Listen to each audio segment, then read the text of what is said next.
November 1944, a bottling factory somewhere in Britain. The same floor that once filled soda bottles now assembles rocket launchers. The workers are not ordnance specialists. The components come from 3 different military services. The British War Office has already rejected the entire project, and the men who will fire these weapons are anti-aircraft gunners with nothing left to shoot at because the Luftwaffe has all but vanished from the skies over northwest Europe. This is the Land Mattress, a Frankenstein weapon cobbled together from RAF rocket motors, Royal Navy warheads, and army fuses that other branches deemed surplus. It should not exist. The establishment said no. Canadian stubbornness said yes. And when a single battery of these improvised launchers finally opened fire on German positions at Walcheren Island on November 1, 1944, they delivered 384 rockets onto the target in under 8 seconds. An intelligence officer who witnessed the barrage wrote that the ground seemed to disintegrate, vivid testimony to the psychological and blast effects of a concentrated rocket salvo. The Germans had their Nebelwerfer, the Soviets had their Katyusha, the Americans bolted rockets onto Sherman tanks and called it the Calliope.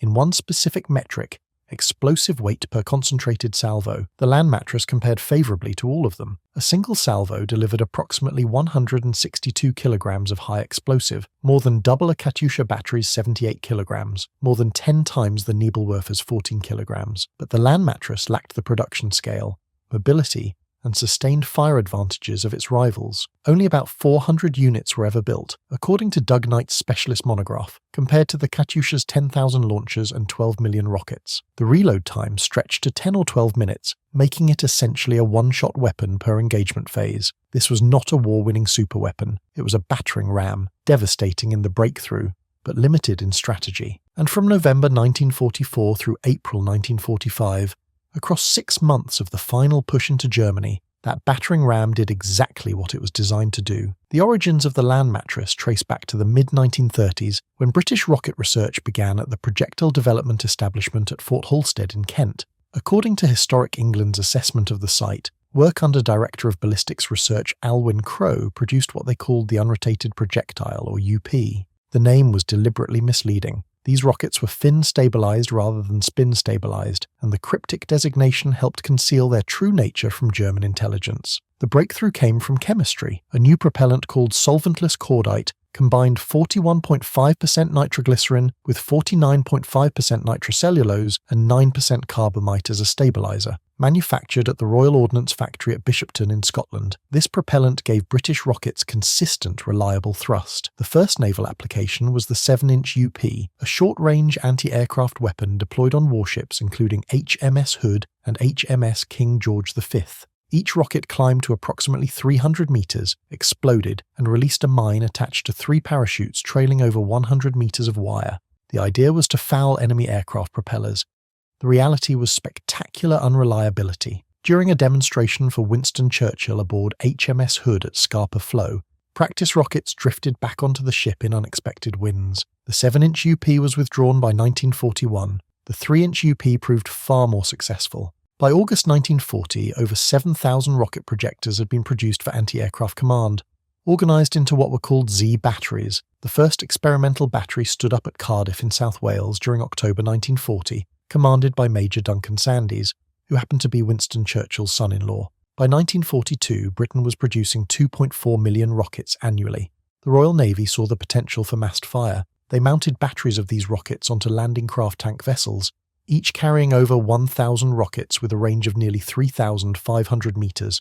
The configuration earned the nickname Sea Mattress. It saw first combat during the invasion of Sicily in July 1943, and then provided devastating fire support across all 5 beaches on D-Day. The spark for a land-based version came from North Africa. According to accounts from the period, a Z battery projector was improvised against an Axis infantry attack when ground forces were in danger of being overrun.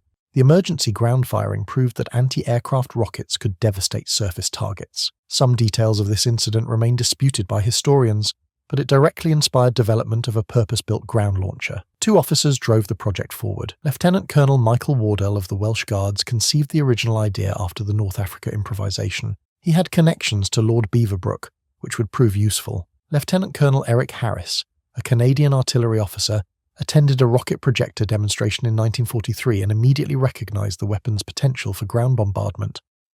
When the British War Office tested early prototypes and declined further development, Harris and Wardell refused to let the project die.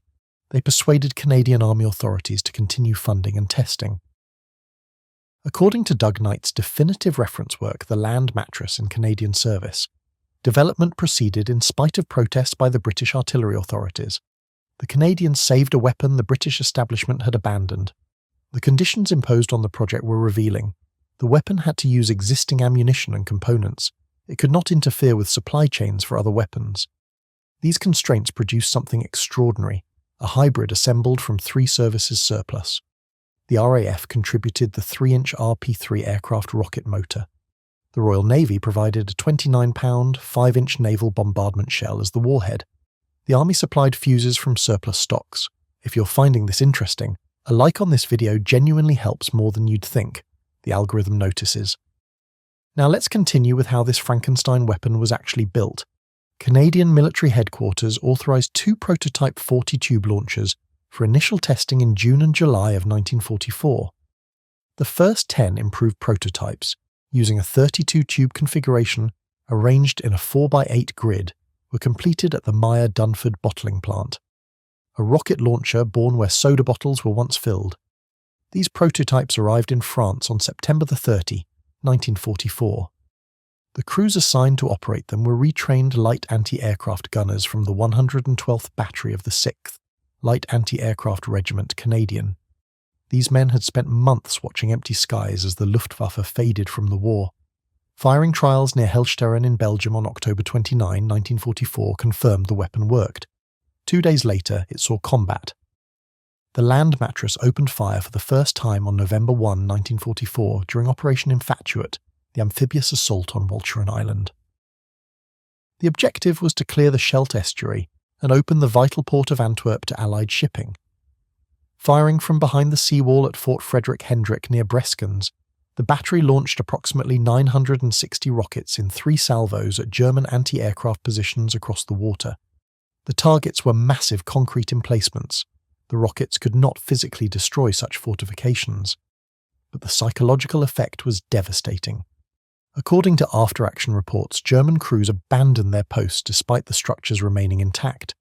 The sheer violence of the barrage, the screaming sound of nearly 1,000 rockets in seconds, broke their will to fight.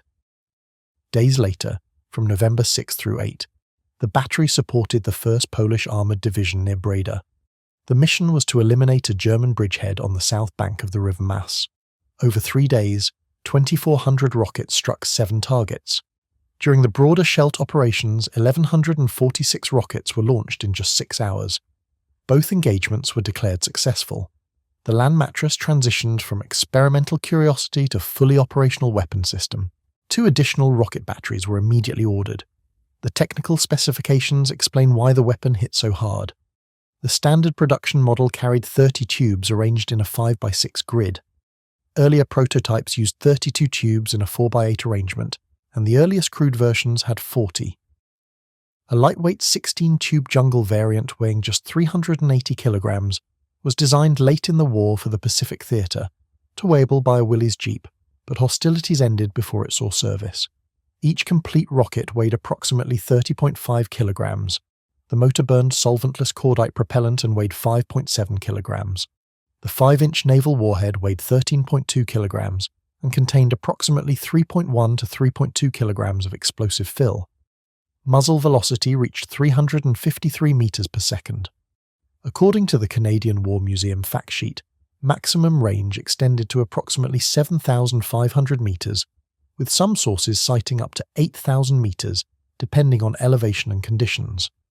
The unique engineering innovation was inside the launcher barrels. According to the Canadian War Museum, each tube's bore was spiraled 1 complete turn, so the rocket's fins engaged the spiral, imparting spin as the projectile left the tube. This was not true rifling, but the effect was similar. The spin dramatically improved both accuracy and range compared to conventional fin-stabilized rockets. Rate of fire was staggering. 4 rockets per second left the tubes in a ripple fire sequence. A 30-tube launcher emptied in roughly 7 seconds. A 12-launcher battery could place 384 rockets on target in under 8 seconds. The full production launcher weighed approximately 1,120 kilograms loaded. It mounted on a two-wheeled trailer with rubber-tired road wheels and a folding tow arm, pulled by a CMP 3-ton truck. Aiming used standard artillery instruments, a dial sight number 9 and sight clinometer Mark IV. Elevation ranged from 23 to 45 degrees. The minimum range presented a persistent challenge. At the lowest elevation, rockets could not fall closer than 6,000 meters. This was partially solved by rotary spoilers fitted to rocket noses, breaking rings in 3 sizes that reduced exhaust flow and shortened range. With the larger spoiler, minimum range dropped to approximately 3,500 meters. The weapon's greatest hour came during Operation Veritable, the massive offensive launched on February 8, 1945, to clear German forces west of the Rhine through the dense Reichswald forest. Over 10,000 rockets were pre-positioned before the attack. The batteries ultimately fired more than 13,300 rockets at 33 separate targets. At the Elsenhof, Canadian Land Mattress rockets pounded Company A's objective into rubble, enabling the 2nd Argyll and Sutherland Highlanders of the 15th Scottish Division to take 80 prisoners. Lieutenant Howard Powell, an intelligence officer watching the opening bombardment, described the effect in terms that have survived in the historical record. He said he had never seen anything like it in his life. The ground just rocked. That place disintegrated, all in one smack. The comparison with German, Soviet, and American equivalents reveals where the Land Mattress excelled and where it fell short. The German 15-centimeter Nebelwerfer 41 was the most mature system, entering service in 1940, with first combat on the Eastern Front during Operation Barbarossa. Its 6 tubes fired spin-stabilized rockets weighing 34 kilograms to approximately 7,000 meters. Reload time was just 90 seconds, enabling 3 salvos every 5 minutes. Over 5,000 launches were produced alongside 5.5 million rockets. Each 6-rocket salvo delivered approximately 14 to 15 kilograms of explosive, based on the standard warhead containing 2.4 to 2.6 kilograms of filler. The Soviet Katyusha BM-13 was the most prolific and strategically significant system, with approximately 10,000 launches produced and over 12 million rockets manufactured. According to Tanks Encyclopedia, its 16 fins stabilized 132mm M13 rockets each carried a 4.9 kilogram explosive charge, reaching 8,500 meters, the longest range of any comparable system. The truck mounting gave superb shoot and scoot mobility that the towed Land Mattress could not match. However, fin stabilization made it less accurate than spin-stabilized systems. The American T34 Calliope represented a different concept entirely. 60 tubes of 4.5-inch rockets mounted atop an M4 Sherman tank. Only about 200 were produced and combat use was limited. Range was a mere 3,700 to 4,000 meters. Each rocket carried just 1.95 kilograms of explosive. In terms of explosive weight per concentrated salvo, the Land Mattress delivered approximately 162 kilograms from 30 rockets, calculated from the 3.1 to 3.2 kilogram filler per warhead, cited in museum documentation. This exceeded the Katyusha's approximately 78 kilograms from 16 rockets, and the Calliope's approximately 117 kilograms from 60 rockets. The spin stabilization via spiraled launch tubes also gave better accuracy than the fin-stabilized Soviet and American systems. But these advantages came with severe limitations. The 10 to 12-minute reload time meant a Nebelwerfer crew could deliver 3 full salvos in the time a Land Mattress crew was still reloading their first. The towed mounting lacked the mobility of truck-mounted Katyushas that could fire and relocate in minutes, and with only about 400 units produced compared to tens of thousands of rival systems, the Land Mattress never achieved the scale to influence the war strategically. Following Operation Veritable, the Land Mattress supported Operations Blockbuster 1 and 2 from late February through early March. It provided fire support during the Rhine crossing in Operation Plunder from March 26 through 29. It fired during Operation Destroyer from Nijmegen on April 2, during the liberation of Arnhem from April 12 through 16, and in its final recorded action at Bad Zwischenahn in Germany on April 25, 1945. The weapon was deployed exclusively in Northwest Europe. It never reached Italy or the Pacific. According to some unit histories, only one launcher was destroyed in action during the entire war, though the specific circumstances of this loss are not clearly documented in available primary sources. the Canadian War Museum fact sheet provides the most authoritative description of the weapon in action. The gas generated by the motors produced a large cloud of smoke, dust, and debris, and the rockets emitted a penetrating shriek as they left the launcher. The effect of a concentrated battery salvo was described as both devastating and demoralizing. Approximately 400 land mattresses were produced during the war, according to Doug Knight and Canadian War Museum accounts, primarily by Tilling Stevens Limited and AC Cars. Production was slow, and the war in Europe was nearly over before most left the factory. The primary operator was the 1st Canadian Rocket Battery of the Royal Canadian Artillery, officially designated on February 8, 1945, though its predecessor units had been fighting since November 1944. An experimental modification mounting 4 Land Mattress rockets in box launchers on a Staghound armoured car was attempted by 1st Canadian Base Workshop. Backblast severely damaged the vehicle's rear mudguards. The concept was abandoned. The batteries were disbanded after the war and never reformed. The Land Mattress had no direct successor system. Of the approximately 400 produced, a single example survives at the Canadian War Museum in Ottawa. The registration plaque reads, Projector, Rocket 3-inch, number 8, Mark 1, AC Cars, 1945, registration number 108. It sits alongside a captured German 21cm Nebelwerfer 42, adversary and opposite number displayed side by side. Lieutenant Colonel Michael Wardell's post-war life took an extraordinary turn. Through his connection to Lord Beaverbrook, he became a newspaper publisher in New Brunswick, Canada. In August 1949, Wardell was present at Beaverbrook's villa in the south of France when Winston Churchill suffered his first stroke. The man who built the improvised rocket launcher witnessed a pivotal moment in the life of the Prime Minister, whose enthusiasm for rockets had started the entire program. The Land Mattress was not a war-winning superweapon. 400 units against the Katyusha's 10,000. 6 months of combat against the Nebelwerfer's 4 years. Limited mobility, agonizing reload times. It never had the opportunity to achieve strategic impact on the scale of its rivals. But in those final months, when British and Canadian forces needed to blast fortified German positions into rubble, when conventional artillery could not deliver enough explosive fast enough, when the war demanded overwhelming violence concentrated into seconds rather than minutes, nothing else delivered more high explosive per salvo with comparable accuracy. British engineering was not always elegant. Sometimes it was a Frankenstein monster assembled from 3 services' surplus parts in a bottling factory by men told to stop building it.